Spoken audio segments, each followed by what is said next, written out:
has deployed high-powered drones. The drones, which fly the skies day and night, are part of a new operational effort to detect threats in real time for appropriate action. There's more in this report by Castro Senyala, our Upper East regional correspondent. The deployment of the drones is part of ongoing efforts by the Ghana Armed Forces to restore peace and stability in the Bawku and Binduri areas of the Upper East region. These areas have, for some time now, experienced violent attacks leading to deaths and the destruction of property. With the ability to stay airborne for extended periods, the drones are helping the military detect threats in real time for swift and appropriate responses. During a working visit by the Army's Northern General Officer Commanding, Brigadier General Walanyo Agwebo, to one of the drone operational centers at the Bawku police station, the commanding officer of the 93 Signal Regiment, Lieutenant Colonel Benjamin Eje, briefed the team.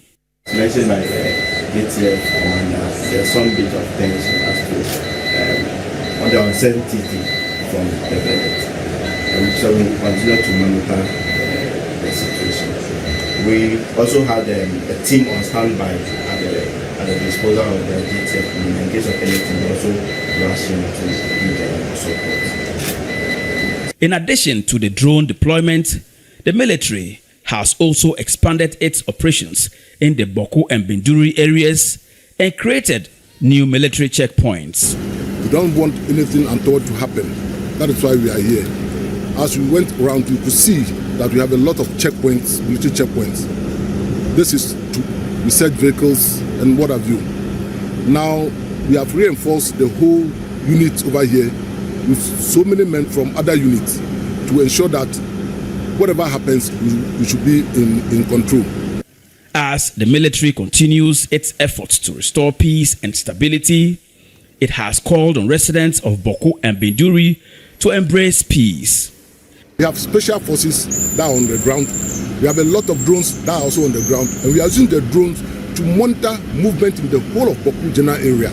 So you cannot hide.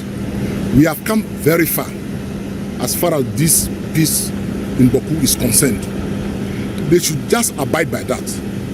Because anything that happens after that, in terms of firing, we will meet force with heavier force.